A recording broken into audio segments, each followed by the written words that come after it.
열왕기하 12장 1절에서 21절의 말씀 교독으로 봉독하겠습니다.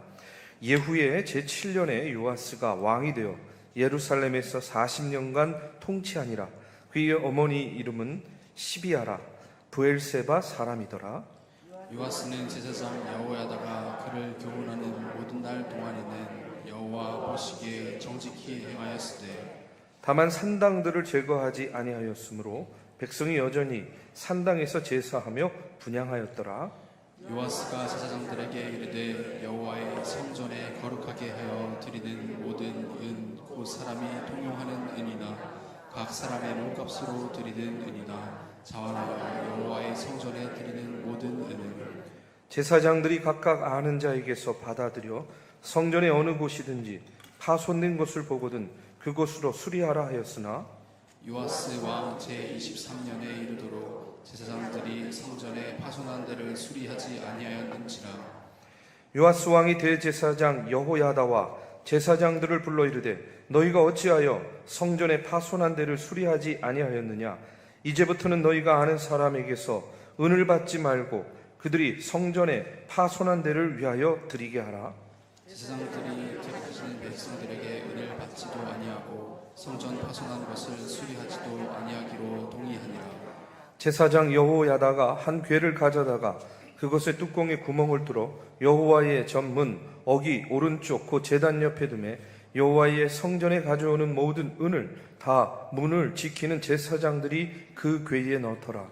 이에 그 궤 가운데 은이 많은 것을 보면 왕의 서기와 제사장들이 올라와서 여호와의 성전에 있는 대로 그 은을 계산하여 봉하고 그 달아본 은을 일하는 자 곧 여호와의 성전을 맡은 자의 손에 넘기면 그들은 또 여호와의 성전을 수리하는 목수와 건축하는 자들에게 주고 또 미장이와 석수에게 주고 또 여호와의 성전 파손한 데를 수리할 제목과 다듬은 돌을 사게 하며 그 성전을 수리할 모든 물건을 위하여 쓰게 하였으되 여호와의 성전에 드린 그 은으로 그 성전의 은 대접이나 불집게나 주발이나 나팔이나 아무 금그릇이나 은그릇도 만들지 아니하고 그 은을 일하는 자에게 주어 그것으로 여호와의 성전을 수리하게 하였으며 또 그 은을 받아 일꾼에게 주는 사람들과 회개하지 아니하였으니 이는 그들이 성실히 일을 하였음이라. 속건제의 은과 속죄제의 은은 여호와의 드리지 아니하고 제사장에게 돌 그때 이 아람 왕 하사엘이 올라와서 가드를 쳐서 점령하고 예루살렘을 향하여 올라오고자 하므로 유다의 왕 요아스가 그의 조상들 유다와 여호사밧과 여호람과 아하시아가 구별하여 드린 모든 성물과 자기가 구별하여 드린 성물과 여호와의 성전 국관과 왕궁에 있는 금을 다 가져다가 아람 왕 하사엘에게 보냈더니 하사엘이 예루살렘에서 떠나가더라. 요아스의 남은 사적과 그가 행한 모든 일은 유다 왕 역대지략에 기록되지 아니하였느냐. 요아스의 신복들이 일어나 반역하여 심나로 내려가는 길가의 밀로 궁에서 그를 죽였고 그를 쳐서 죽인 신복은 시므아스의 아들 요사갈과 소멜의 아들 여호사밧이었더라. 그는 다윗성에 그의 조상들과 함께 장사되고 그의 아들 아마샤가 그를 대신하여 왕이 되니라. 아멘. 이 시간에는 열왕기하 12장의 말씀을 함께 나눕니다. 변치 않는 믿음이라는 제목으로 말씀을 나눕니다. 사람의 유형을 나누는 데엔 여러 가지 기준이 있겠지만 어떤 일을 놓고 볼 때 세 가지 유형으로 설명할 수 있습니다. 첫 번째는요, 기피형이 있어요. 이것은 뭐냐면 생각이 많고 말은 많은데 행동이 소극적인 거예요. 그래서 일하는 사람들 뒤에 서서 이렇게 지켜보는 겁니다. 그런데 긍정적인 것이 아니라 부정적으로 지켜보는 거예요. 그러면서 비판하고 또 부정적인 측면들을 생각하고 끌어내면서 가능하면 잘 안 되는 쪽으로 기피하게 되는 사람, 이런 사람을 기피형이다 이렇게 이야기합니다. 두 번째로는요, 무관심한 형이 있대요.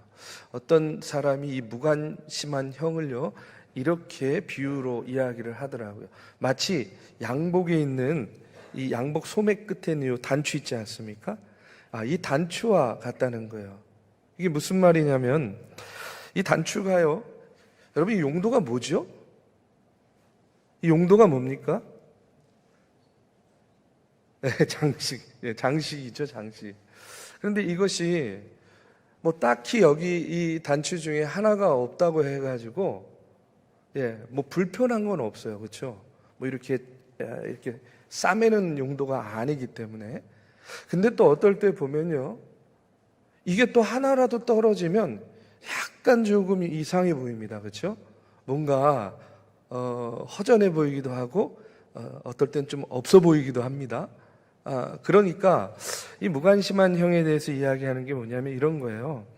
있어도 그만, 또 없어도 그만인 그와 같은 존재와 같다는 거예요. 마치 양복 소매에 있는 이 단추와 같은 그런 모습이다라고 이야기를 하더라고요. 마지막으로는 열심히 일하는 열심형이 있습니다. 적극적이고 긍정적으로 무슨 일을 하든지 열심히 하는 거예요. 적극적으로 하는 거예요. 그리고 일이 하나가 끝나면 또 다른 일을 만들어서 또 일을 합니다. 그런데 중요한 건 뭐냐면 이렇게 적극적이고 열심인 사람도 자칫 잘못하면 빠질 수 있는 함정이 있다는 거예요. 그것은 뭐냐면 너무 열심히 일을 하다 보니까, 일 중심으로 일하다 보니까 어느 순간에 처음 시작할 때의 그 마음, 본질, 그 본연의 모습에서 자꾸 이렇게 방향이 틀어지고 엇나가게 되는 경우가 많다는 겁니다. 그렇기 때문에 열심도 중요한데 초심을 잃지 않는 게 참 중요하다 하는 그런 생각을 참 많이 하게 돼요. 그리고 또 이렇게 열심히 일하다 보면요, 항상 일이라는 게 사람과 하게 되다 보면 이 사람의 이야기에 자꾸 이렇게 흔들릴 때가 있어요. 그러면 어떻게 됩니까? 마음이 약해지는 거예요. 그러면 역시 처음에 그 열심을 내서 일할 때의 생각과 많이 다른 방향으로 엇나가게 되는 경우가 있다는 거예요. 제가 이 이야기를 들으면서 그런 생각했습니다. 우리가 신앙생활 할 때도 마찬가지인 것 같아요. 열심히 신앙생활하는 것도 중요한데 중요한 건 뭐냐면 처음에는 하나님을 바라보고 하나님의 뜻 가운데에 열심을 낸다고 열심을 다해서 최선을 다하는데 어느 순간인가 열심만 남고 뭐가 없어져요? 하나님이 없는 거예요. 그러다 보면 어떻게 되겠습니까? 신앙생활하는 우리들 가운데에도 하나님만 바라보고 주님의 일에 충성되이 일한다고 시작했던 일이 어느 순간인가 변질되는 거예요. 변해버린 거예요. 하나님이 계셔야 될 자리에 하나님은 없고 사람이 있고, 하나님의 음성을 들어야 될 순간에 하나님의 음성에 귀 기울이지 못하고 사람들의 이야기에 휘둘리게 된다는 것이죠. 제가 왜 이런 이야기를 하냐면 오늘 본문의 말씀에 보면 요아스 왕에 대해서 나옵니다. 그런데 저는 이 요아스가 바로 이렇게 열심은 있었는데 어느 순간 그가 본질을 잊어버리는 거예요. 본래성을 잃어버립니다. 그리고 사람들의 말에 귀를 기울이다. 처음 시작은 좋았는데 끝이 좋지 않았어요.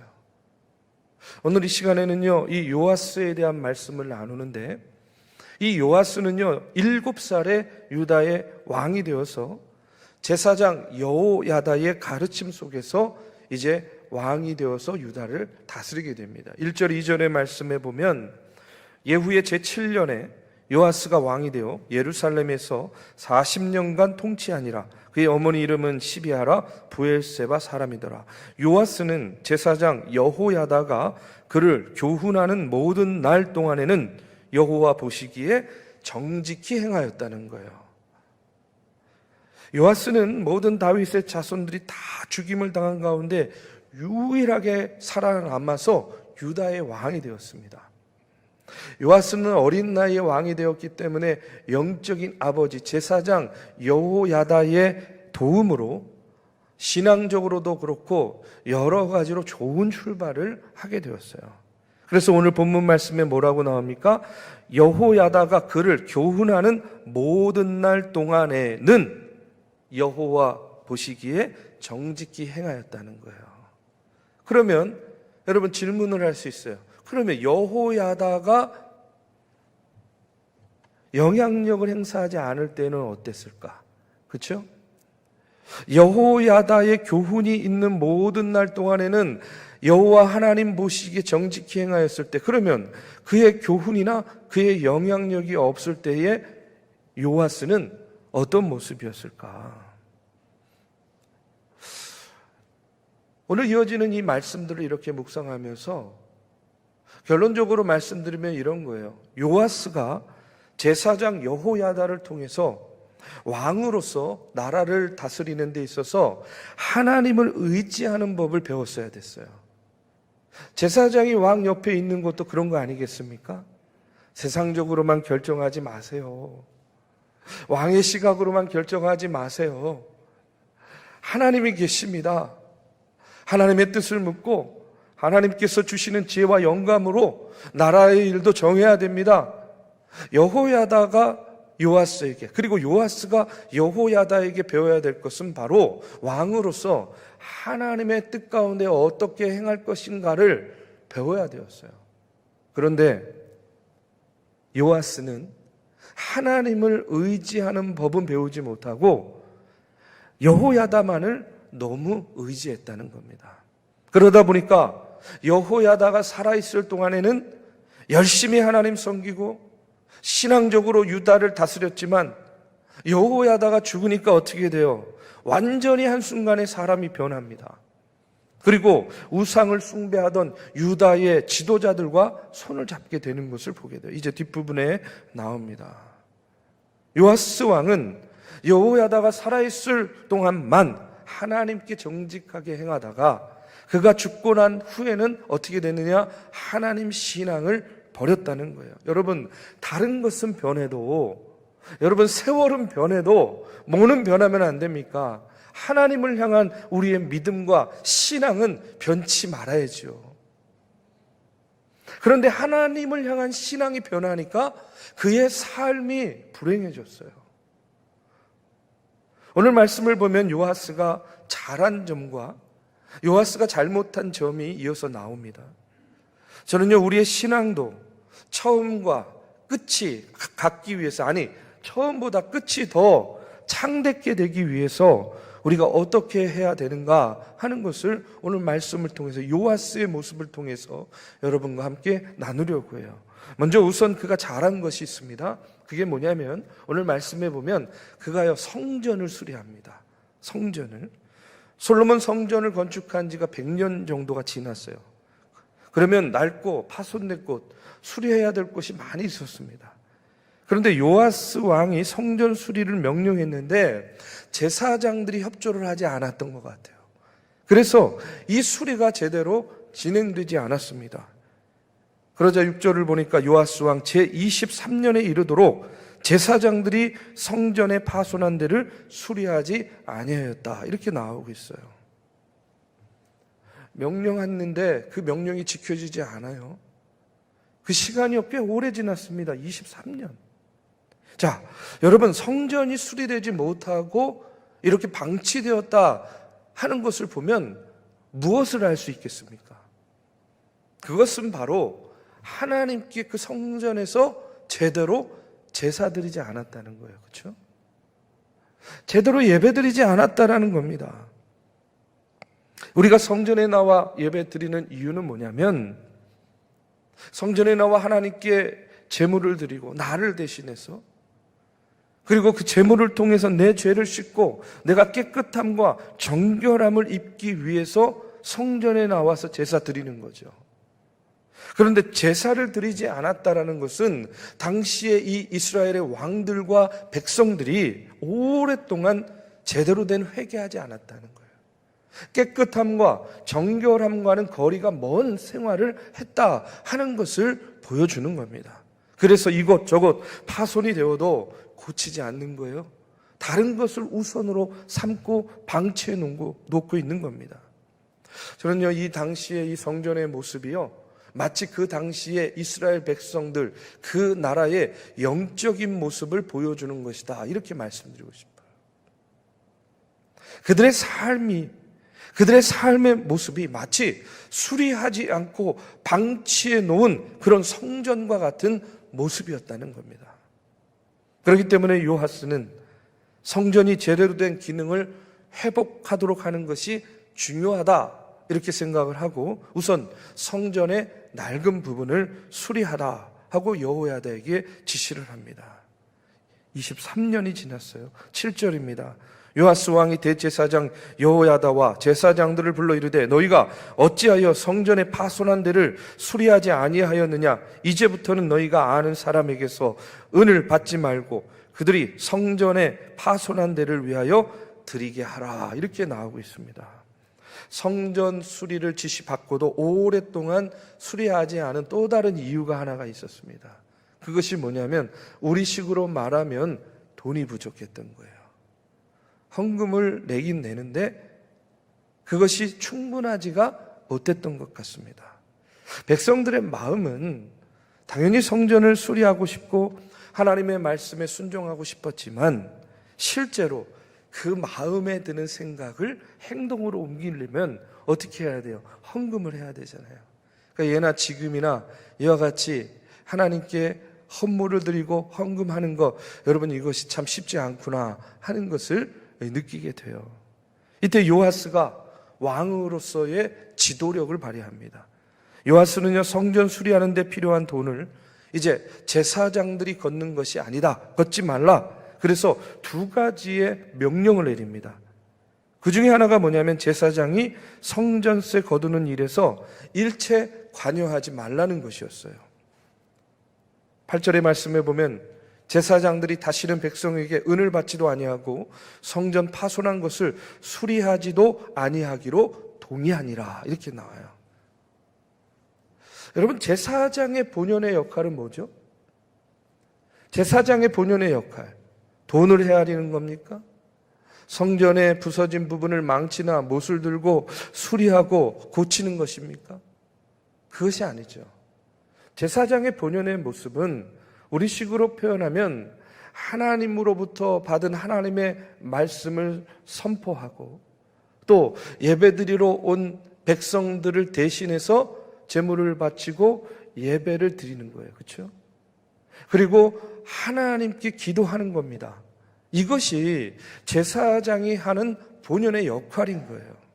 요하스는 지금 성전 수리를 통해서 무엇부터 명령하냐면 제사장들에게 제사장 본연의 역할에만 먼저 충실할 것을 명령하고 있는 겁니다. 저는요 이것은요 오늘날에도 동일한 지침이라고 생각해요. 목사 본연의 일이 뭘까요? 여러분 목사는요 뭘 잘해야 됩니까? 예? 목사는 뭘 잘해야 되죠? 설교를 잘해야 된다. 죄송합니다. 이게 잘해야 되는데 참 마음은 잘하고 싶은데 설교는요 아무리 해도 너무 어려워요. 힘들어요. 제가 이렇게 겉으로 요 상체까지는 아주 의연하게 서 있는 것 같지만 요 다리만 봐도 발발발발 떨고 있습니다. 오리같이. 그렇죠. 목사는요 말씀을 연구하고 말씀을 잘 전하는 것. 그리고 또 뭡니까? 기도하는 것. 그렇죠? 성도들의 안위를 위해서, 성도들의 기도 제목을 위해서, 또 성도들을 위해서 기도하는 것. 여러분 이것이요 그 어느 것보다도 목사 본연의 일이다. 저는 그렇게 생각해요. 아마 여러분들도 마찬가지일 겁니다. 저도요 목회를 하면서 깨닫게 되는 것은 뭐냐면 말씀을 준비하는 일이요 얼마나 고되고 힘든지 몰라요. 어떨 때는요 설교 본문을 쫙 작성을 합니다. 그런데 마지막 결론 한 서너 줄이 안 써지는 거예요. 그 서너 줄이 완성이 안 되는 거예요. 토요일 밤까지 막 씨름해요. 그 서너 줄 때문에.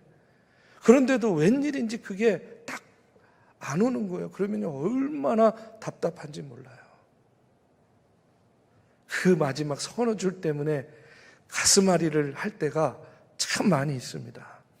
그런데 그럼에도 불구하고 목사는요 강단에 서서 하나님의 말씀을 전하고 증거할 때 가장 목사답고 또 말씀을 전할 강단이 있다는 것이 얼마나 감사한 일인지 모릅니다.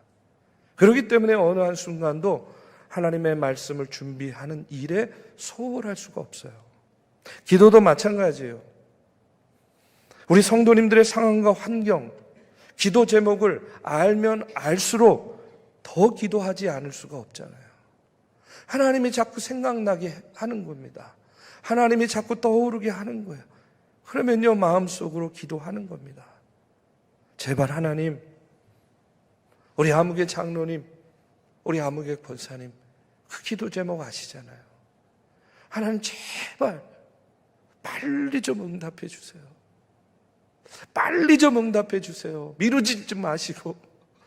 근데 그렇게 기도하고 나면 정말 하나님이 막 금방 응답해 주실 것 같은 그런 마음이 드는 거예요. 여러분, 말씀을 준비하고 말씀을 전하고 기도하는 것, 이것이 제사장 본연의 일이고 저는 목회자 본연의 일이라고 생각해요. 그 다음에 봉사도 하는 것이고 그 다음에 구제도 하는 것이고 그 다음에 선교도 하는 것 아니겠습니까? 그러면 이와 같은 이 본연의 일이 제사장과 목사만 그렇게 하면 되는 것인가? 저는 그렇게 생각하지 않아요. 왜냐하면 성경이 그렇게 이야기합니다. 여러분을 뭐라 그럽니까? 왕 같은 뭐라 그래요? 제사장이라고 이야기하잖아요. 여러분 한 분 한 분은 왕 같은 제사장들입니다. 아멘. 그렇기 때문에 왕 같은 제사장으로서 여러분 한 분 한 분도 본연의 일이 있어요. 그게 뭡니까? 하나님의 말씀을 묵상하고 하나님의 말씀을 붙잡고 또 하나님의 이름을 부르며 기도하는 것이 왕 같은 제사장이 해야 될 본연의 일이라는 것입니다. 그렇기 때문에 여러분 이것에 있어서 예외는 없는 거예요. 우리가 가장 먼저 해야 될 일이 바로 이 일입니다. 하나님의 이름을 부르며 기도하고 하나님의 말씀을 붙잡고 하나님께서 주시는 지혜와 영감으로 세대를 분별하면서 우리의 선택과 결정의 중심에 늘 언제나 누가 계시는 거예요?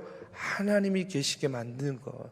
여러분 이것이 오늘 저와 여러분이 성전에 나와 예배하고 또 하나님께서 주시는 그 은혜를 머금고 우리가 가장 먼저 해야 될 일인 줄로 믿습니다. 그래야만 우리의 믿음이요 건강하게 성장할 수 있어요.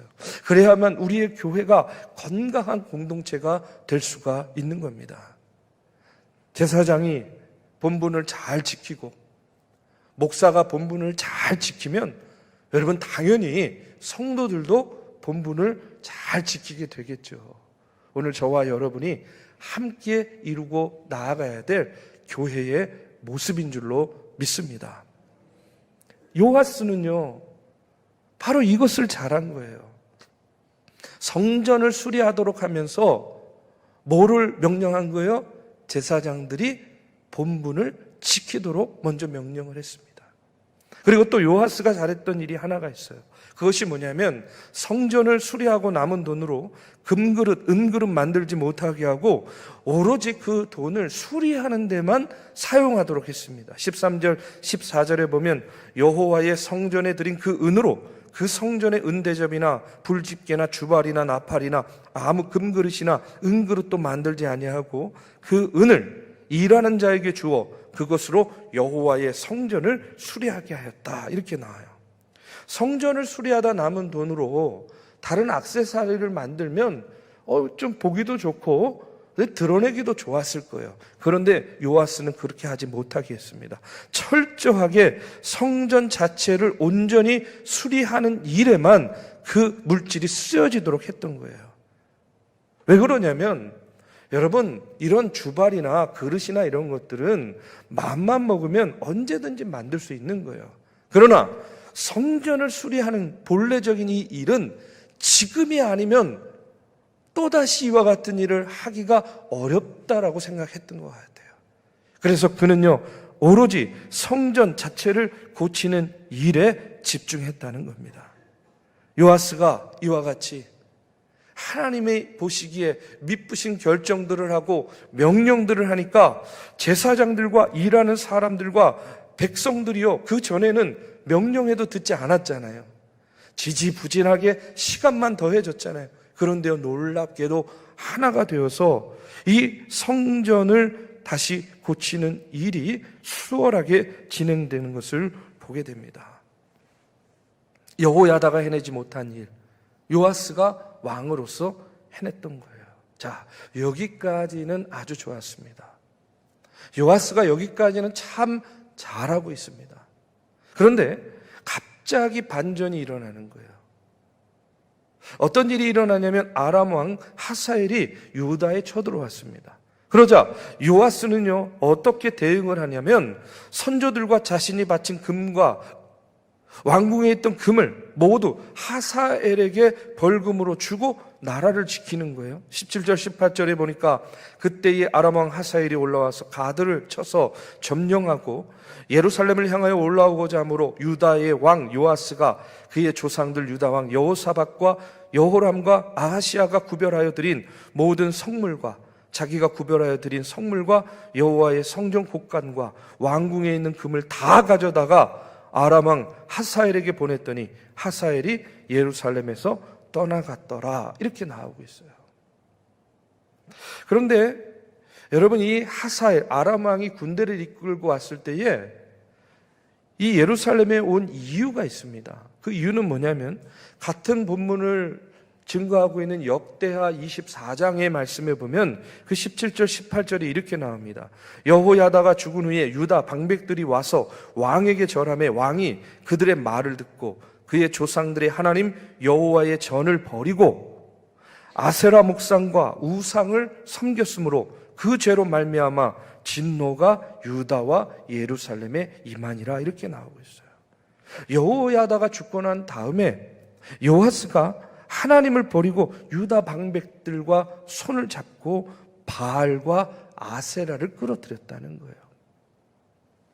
참 이해가 되지 않아요. 아니, 왜 갑자기 요아스가 이렇게 변했을까? 근데 오늘 말씀을 묵상하면서 드는 생각은 앞서도 말씀드렸잖아요. 제사장 여호야다의 가르침을 받았어요. 근데 그가 가르침을 받아야 될 것, 그가 온전히 배워야 될 것은 하나님을 의지하는 법, 하나님을 통해서 문제를 해결하는 법을 왕으로서 배워야 되는데 그것을 정작 배우지 못하고 누구만 의지한 거예요? 여호야다만을 의지했다는 거예요. 그런데 그 여호야다가 죽으니까 어떻게 된 거예요?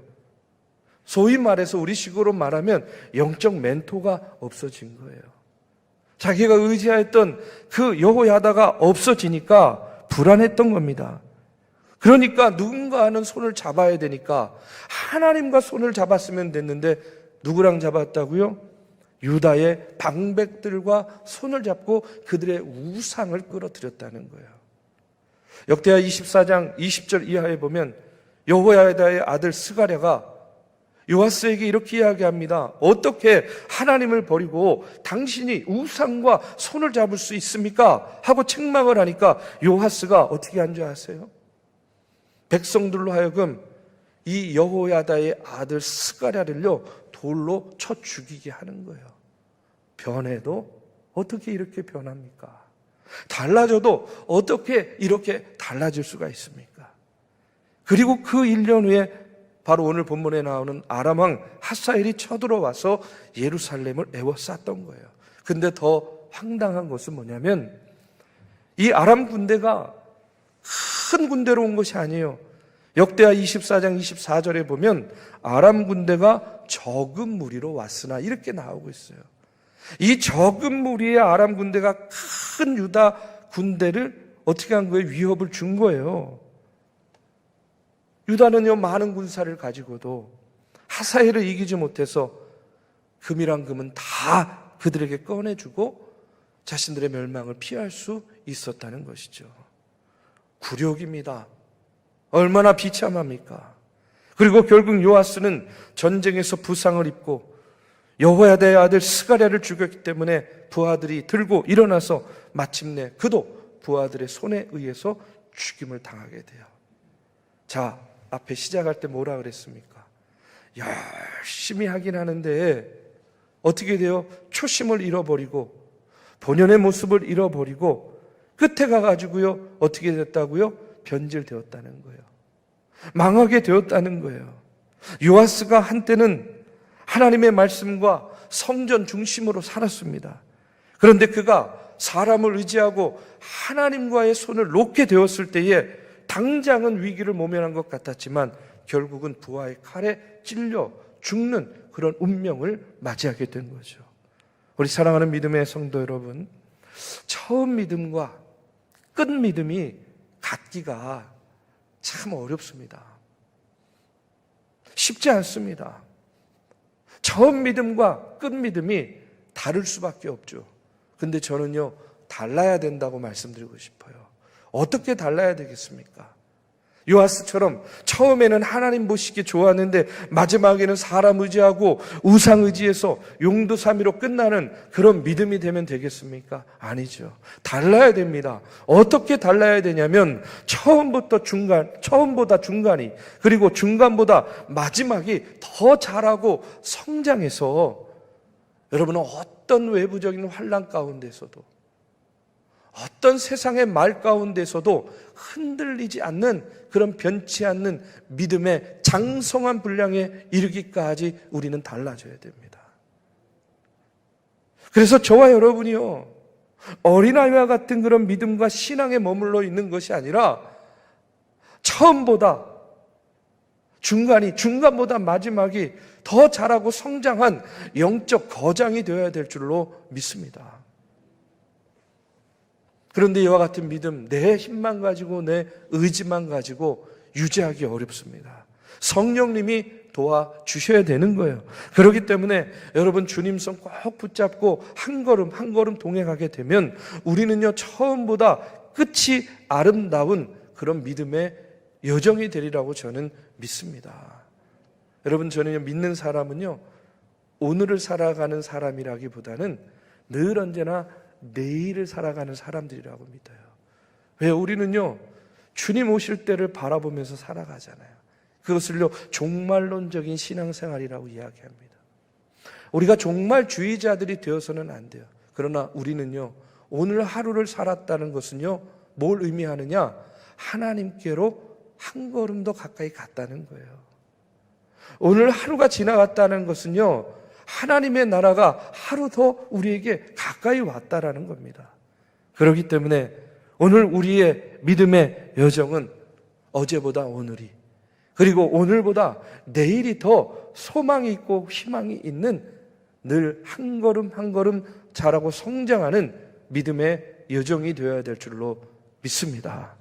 한결같은 믿음으로, 변치 않는 믿음으로 주님과 동행하시는 저와 여러분이 되시기를 주님의 이름으로 축복합니다.